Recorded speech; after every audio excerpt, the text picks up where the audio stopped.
নমস্কার বন্ধুরা, village cooking বাড়িতে চ্যানেলে সবাইকে স্বাগত বন্ধুরা। তো আজকে চানার রেসিপি বানাবো। তো সন্ধ্যার দিকে আমার মেয়েকে বলছি, মেয়ে স্কুলে গিয়েছিল, স্কুল থেকে হয়ে পড়তে গিয়েছিল। তো আমি বলছি কী খাবি টিফিন, তো বানাবো? বলছে না, আমি এখন কিচ্ছু খাবো না। তো ছোলা ভেজানো ছিল, তো আমাদের প্রত্যেক দিনই ছোলা ভেজানো হয়। তো ছোলাগুলো অঙ্কুর হয়ে গেছে, তো ভাবলাম ছোলা আর মুগ কড়াইয়ে অঙ্কুর হয়ে গেছে। তো দুটো আলুকে ছোট ছোট করে কেটে সেদ্ধ বসিয়ে দিয়েছি লবণ দিয়ে। আর এখানে জিরেটা ভেজে নিয়েছি। আমি এখানে শুকনো লঙ্কা দেবো না, কাঁচা লঙ্কাতে করব। তোমরা শুকনো লঙ্কা ভেজে গুঁড়ো করে নেবে, আমি জিরেটাকে ভেজে গুঁড়ো করে নিচ্ছি। আর চানার জন্য যেগুলো সব প্রয়োজন সব নিয়ে নিয়েছি, তেঁতুল জলারে লেবু। তো এখানে আমি কিছুটা ফুচকা ভেজে নিচ্ছি, ফুচকাটা আমি চানার সঙ্গে মেখে নেব। তো তারপরে আমি এটা চানাটা তৈরি করার পরে বলছি, কী রে খাবি? বলছে হ্যাঁ খাবো, চানা আবার খাবো না? তো চানার গন্ধটা এত সুন্দর বন্ধুরা, আমার তো ভীষণ ফেভারিট চানা আর এই ফুচকা। তো ফুচকাগুলো চানার সঙ্গে মাখিয়ে নেব। তো এখানে আলু সেদ্ধ হয়ে গেছে, ফুচকাগুলো ভাজা হয়ে গেছে। তেঁতুল জলারে নিয়ে নেব, বিট লবণ, তেঁতুল জল আর জিরে ভাজা, পেঁয়াজ কুচি, কাঁচা লঙ্কা কুচি আর মুগ কড়াই ছোলা অঙ্কুরিত নিয়েছি। আর ফুচকাগুলো ভেজে নিয়েছি, লবণ, সর্ষের তেল আর আমার চাষের ধনে পাতা সব দিয়ে ভালো করে একদম জম্পেশ করে চানা তৈরি হবে।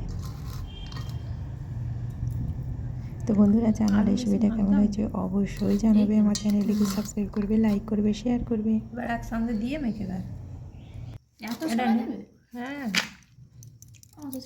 সবাই তো খাবো, বাবা এসে খাবে অফিস থেকে। তেঁতুল জলটা আগে মাখা, লেবুর রস দেবে।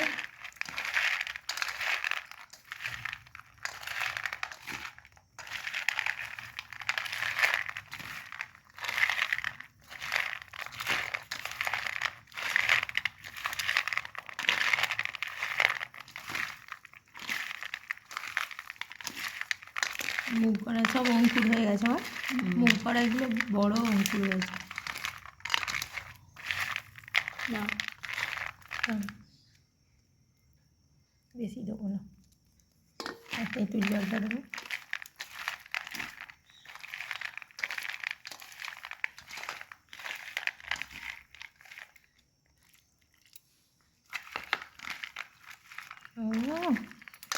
হেভি গন্ধ উঠে যায়, একদম পারফেক্ট চানা। আবার যারা চানা বিক্রি করে, এত পেঁয়াজও থাকবে না, এত মশলাও থাকবে না।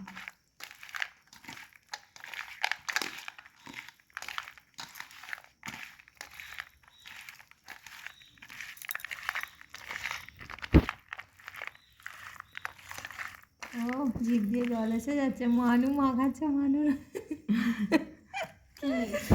তুমি জল আটকে রেখেছো? ধরো দেখে, একটু খেয়ে দেখে, তুই খেয়ে দেখ। আর জল ধরে রাখতে পারছো? একটু নুন দিতে হবে,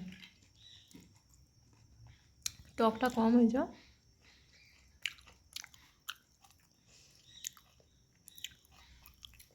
বিট টেন দেবো, বিট লবণ।